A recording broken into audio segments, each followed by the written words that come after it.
Hello everyone. In the earlier session, we talked about IUGR. We talked about the definition, clinical grades, clinical types, and etiology of both symmetrical and asymmetrical IUGR. Continuing the same topic, let's talk something more about IUGR. Complications of IUGR. Complications can occur during pregnancy, that is antenatal, during delivery, that is intranatal, or after the delivery, that is postnatal. So complications can be antenatal, intranatal, and postnatal. Complications can be of two types, immediate and late complication. So let's first see the immediate complications. Immediate complications are asphyxia, hypoglycemia. Hypoglycemia is due to shortage of glycogen storage in the liver as a result of chronic hypoxia. Asphyxia is also due to the lack of oxygen in the supplied to the fetus. Meconium aspirated pneumonia, hypothermia, pulmonary hemorrhage, polycythemia, hyperviscosity syndrome, and necrotizing enterocolitis. These are the immediate complications of IUGR.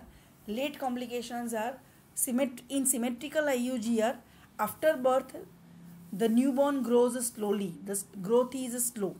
In the asymmetrical IUGR, the growth is faster. So that is the late complication. The perinatal mortality is 6 times higher. Perinatal means the period of first 7 days after the birth. So after birth, within the 7 days, the newborn can die, and this mortality is 6 times higher. But the most deaths are occurring within first 24 hours after the birth. So these were the immediate and late complications of IUGR. Now we come to diagnosis. How the condition can be diagnosed. Diagnosis can be done through history, clinical examination, and USG, ultrasonography. First we see the history. When we get the patient, we take the history. From the present and past history, we can detect the mother at risk. Mother at risk means the woman who is having high risk or more risk of getting IUGR. So what kind of history you get? Suppose the mother is teenage, she is young primigravida, or she is elderly primigravida. The woman is pregnant for the first time after 30-35 years. Women who are pregnant with past history of dysmature baby. Suppose the woman is second or third gravida and she has the past history of IUGR baby, past history of abortion, past history of IUD. IUD is intrauterine death of the fetus. And the mother has suffered from certain complications during pregnancy. So such mothers are at-risk mothers or mothers at risk. So you can find out those mothers, you can detect those mothers, and you can suspect IUGR in such mothers. Then second is clinical examination. After you take the case, you examine the patient. So on clinical examination also, you will find certain findings which are in favor of IUGR, like poor maternal weight gain. The mother is not gaining her weight sufficiently. Sometimes you find that the mother's weight becomes stagnant. It does not increase. So at that time also you can suspect IUGR. Another common suspicion is IUD. If the fetus has dead in the uterus, then also the mother will not gain the weight. Second finding is the fundal height on abdomen reduces. It does not correspond to the duration of the pregnancy. So whenever you palpate the mother's abdomen and you find that fundal height does not correspond, does not match with the duration of the pregnancy, you can think about IUGR. Again, the second possibility is IUD. So you can also measure the abdominal girth, which will give you the idea of the fetal growth. So these are the points of the clinical examination. The third investigation you can get is the USG. Through USG also you can confirm your doubt. On USG, BPD estimate should be done. BPD is biparietal diameter. It should be measured at 24 weeks, and this is to ascertain the gestational age. it will again not match the duration of the pregnancy. Suppose if the mother has said that she is having 6 months amenorrhea, and at 6 months if you go for her USG, on USG you will not find gestational age 6 months, it will be lower than that. So that is, it does not match the duration of the pregnancy. During late pregnancy, you can go for every 4 weekly ultrasonography. This is to measure the head and abdominal circumference, femur length and biparietal diameter. So these measurements also give you the idea of the IUGR. Most important measurement is head to abdominal circumference ratio. Normally in the normal babies, what we find that head circumference is larger than circumference of the abdomen, and this ratio is maintained till 32 weeks of the pregnancy. After 32 weeks, the circumference of the abdomen becomes larger than head circumference. This is happening in the normal growth of the fetus.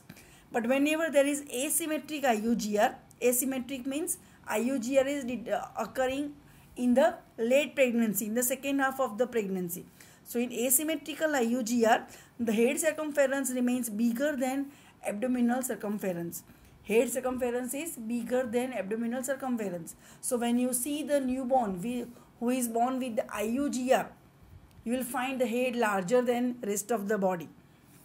Whereas if there is a symmetrical IUGR, both head and abdomen remains smaller in the size. So this ratio is important to detect IUGR. Another finding on USG is amniotic fluid volume. It is very less. It is less than about 250 ml. So this will again confirm your diagnosis of IUGR. Now if IUGR baby is born, what physical features you will find at birth? You are likely to get certain features which will give you the idea of the IUGR babies, like weight deficit at birth, length remains unaffected, head circumference is relatively larger than that of the baby. So head seems larger than abdomen. Dry and wrinkled skin, that is old man look. Otherwise the newborns are very chubby. If newborns are healthy, their skin is pinkish and full of blood and very energetic, having limb movements very actively. But here what you find, the skin is dry and wrinkled. So it will give the look of an old man. So old man look is there. Scaphoid abdomen. Scaphoid means boat shape. Thin meconium stained vernix caseosa and umbilical cord is thin. So these are the physical features at birth. Now management. Management is antenatal and intranatal. If you detect IUGR during pregnancy, you have to manage the patient at that time, and during labor also management is required. So first we see the antenatal management. In mild IUGR, when you detect it in the early pregnancy or during pregnancy, you have to examine the patient every 2 weeks, because IUGR detection, that means the mother is high risk. So her repeat checkup should be done. You can confirm your diagnosis through clinical examination, through ultrasonic findings. You have to give focus on the advice to the woman. Now what advice you would give? Adequate diet. The nutritious food should be taken. Afternoon bed rest is important, and rest at least for 2 hours. Rest will improve uterine blood flow, and that will help to reduce the IUGR.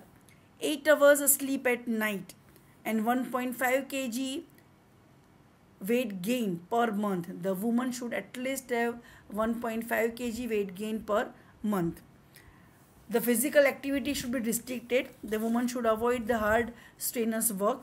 Coitus should be avoided. And if the woman is anemic, it should be corrected, because if anemia persists, this will aggravate IUGR. So correction of anemia is very important.